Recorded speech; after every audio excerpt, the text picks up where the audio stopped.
Αγαπητοί φίλες και φίλοι, γεια σας. Ποσειδών, σκάφη Αραψυχής και Γιάννης Φραγκούλης από Ινόη. Βέβαια σήμερα θα φτιάξουμε ένα βιντεάκι, όχι για σκάφη τα οποία τα υπηρέτησα παρακάτω έναν αιώνα, μισόν αιώνα, αλλά για μία ανεμογεννήτρια σιωπή. Γιατί 2-3 φίλοι διαθέτουν ανανεώσιμες πηγές ενέργειας, δηλαδή φωτοβολταϊκά που παράγουν ρεύμα και το εξοικονομούν κατά τη δία τους χρήση ή για τις οικίες τους ή για τις βιοτεχνίες τους, και διερωτώνται και έχουν απορίες για ανεμογεννήτριες. Και μια και εγώ διαθέτω μια ιδιωτικής κατασκευής, θα την παρουσιάσω εδώ, και ό,τι βγάλουν οι φίλοι μας συμπέρασμα και όφελος θα έχουν από τις γνώσεις που θα αποκτήσουν. Λοιπόν, είπαμε ότι θα φτιάξουμε ένα βιντεάκι για μια ανεμογεννήτρια που είναι ιδιωτικής κατασκευής, ιδιωτική εκμετάλλευση, και αυτές, όπως και οι μεγάλες που βλέπετε στα βουνά, στις βουνοκορφές, στις φωτιές των ελληνικών βουνών, που αφορούν βέβαια παραγωγή ρεύματος για τη χρήση στη ΔΕΗ, για μεγάλη κατανάλωση, χρειάζονται ανέμους, αέρα για να λειτουργήσουν, για να περιστρέφονται και να εξοικονομούν τη δύναμη του αέρα να την παράγουν σε έργο. Λοιπόν, και εμείς τη βάλαμε απάνω ψηλά στην ταράτσα του εργαστηρίου, του εργοστασίου, και αυτό πάμε να τη δούμε. Οι μεγάλες αδελφές τους χρειάζονται να τοποθετούν σε υψηλά σημεία για να εξοικονομούν τον αέρα που υπάρχει. Γι' αυτό και εμείς πάμε πάνω στην ταράτσα.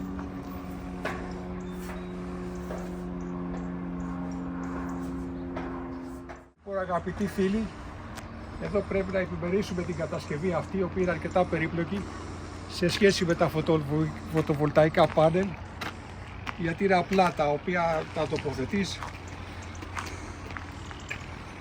αποτελείται από επιμέρους κυψέλες και στο σύνολο τους βγάζουν ένα ρεύμα ηλεκτρολογικά και είναι σταθερά, δεν έχουν μηχανισμούς, δεν έχουν τίποτα παρά μόνο συνοσμολογία ηλεκτρολογική, ενώ οι ανέμες έχουν πολλά περισσότερα.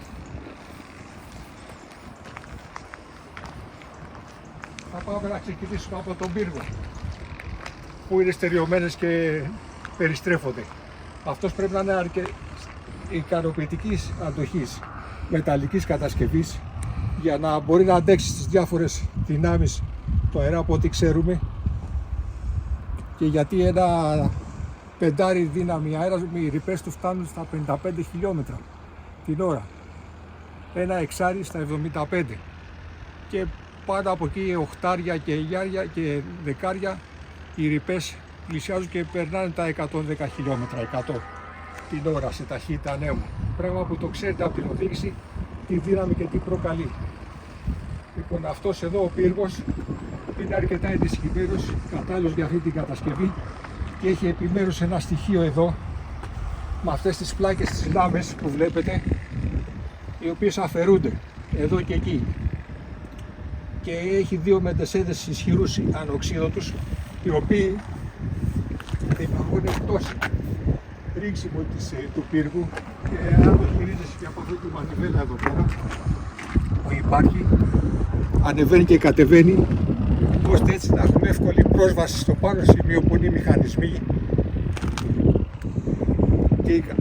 και οι τοποθετήσεις για επισκευή ή από συναρμολόγηση. Επίσης, θα δείτε ότι αυτός ο πύργος διαθέτει ισχυρά ανοξίδωτα σύρματα, αντιρρίδες που τις λέμε, για να το σετάρουν πολύ σωστά και να είναι αντοχή στις διάφορους ανέμους και δυνάμεις που δέχεται. Και ελέγχεται η έντασή τους και η ρύθμισή τους με ανοξίδωτους ειδικούς εντατήρες, αυτούς εδώ. Λοιπόν, βλέπετε ότι είναι πάρα πολύ προσεγμένη και καλά σεταρισμένη η κατασκευή και τοποθέτηση του πύργου, γιατί δεν ξέρεις τι μπορεί να συναντήσεις. Τελευταία μάλιστα εδώ έχουμε και θυελλώδεις ανέμους ή και ανεμοστρόβιλους στον ελληνικό χώρο λόγω της αλλαγής του πύργου. Πέραν από εκεί φεύγουμε τώρα από το πύργο της ανέμης και πάμε στα φτερά, τα wind. Αυτή είναι μια wind turbine vertical axle, δηλαδή μια ανεμογεννήτρια καθέτου άξονα. Έχουμε και τις οριζόντιες ανεμογεννήτριες, αυτές που φέρνουν έναν έλικα, όπως είναι αυτοί οι έλικες των αεροπλάνων. ή των παλιών αεροπλάνων ελικοφόρων. Έχουν κάποιες διαφορές μεταξύ τους. Τα WID της ανέμης είναι κατασκευασμένα από πολυεστερικά υλικά ή εποξικά, τα οποία τα γνώριζαμε καλά από τη δουλειά των σκαφών και είχαμε την τεχνογνωσία και εμπειρία να τα φτιάξουμε και να την μοντάρουμε αυτή την κατασκευή. Εδώ υπάρχει και ένα ζητούμενο ότι αυτά δεν είναι, αυτά τα συγκεκριμένα φτερά είναι κατάλληλα για μένα, για αυτή την ανεμογεννήτρια, γιατί δέχονται μεγάλες στροφές και δεν έχουν κραδασμούς ή άλλες επιπτώσεις.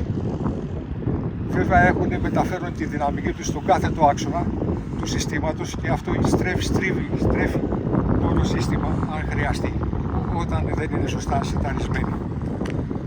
Επίσης οι άλλες ανεμογεννήτριες οριζόντιο άξονα έχουν είπαμε υλικά όπως είναι τα παλιά αεροπλάνα ή και τα σύγχρονα υλικοφόρα.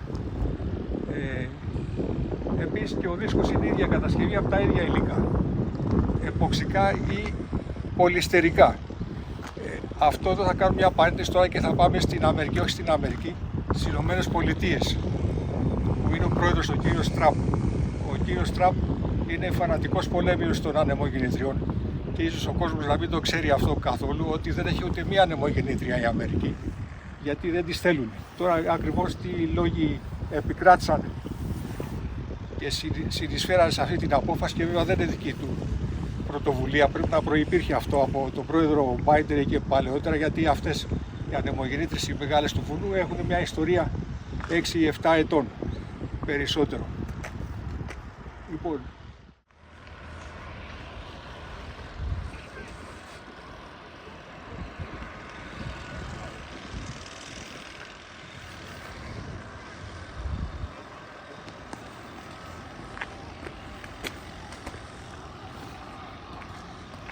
φεύγουν από τα WID, τα φτερά δηλαδή, και από τον πύργο. Επίσης και ο δίσκος αυτός που αρμόζουν και περιστρέφουν το όλο σύστημα είναι και αυτός εποξικός ή πολυεστερικής κατασκευής. Και πάμε στο τμήμα, αυτό το στρογγυλό που βλέπουμε, το πομπέ, που είναι μέσα η γεννήτρια του συστήματος. Όπως και στα αυτοκίνητα, όχι η μίζα, η γεννήτρια που παράγει το ρεύμα των μηχανημάτων.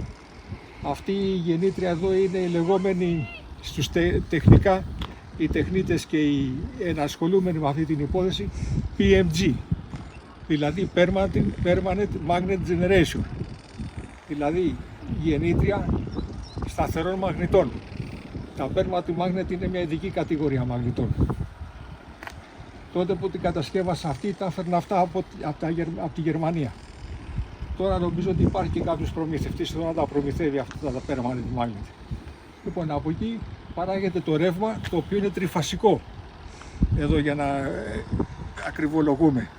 Το τριφασικό αυτό ρεύμα, εναλλασσόμενο βεβαίως, διοχετεύεται μέσω ενός καλωδίου, αυτού εδώ. Εδώ το καλώδιο, το οποίο διοχετεύεται κάτω. Από τον πίνακα αυτό κουτί, αυτό πάει από εδώ κάτω σε ένα σύστημα που είναι τα control panel, οι ελεκτές δηλαδή, για να πάει το ρεύμα να αξιοποιηθεί, να ελεγχθεί και να μεταφερθεί μετά για τη φόρτιση των μπαταριών. Αυτά για τα ηλεκτρικά του κυκλώματος. Δεν έχω κάτι άλλο να προσθέσω. Πιστεύω αυτές οι γνώσεις που σας μεταφέρω να σας διευκόλυναν και να σε εμπλουτίσανε την κρίση σας όσον αφορά την εγκατάσταση τέτοιων μηχανισμών. Αυτά τα μηχανήματα είναι επιτρεπτά, δηλαδή δέχονται άδεια και αδειοδοτούμενα, δεν επηρεάζουν τη ΔΕΗ. Δεν θυμάμαι ακριβώς πόσο ποσοστό επιτρέπεται, αλλά είναι αρκετά μεγάλο. Αδειοδοτούνται και από τις τράπεζες. Λοιπόν, ευχαριστώ για όσα σας είπα, πιστεύω να σας ωφελήσανε και να σχηματίσετε μια άποψη για αυτά τα μηχανήματα.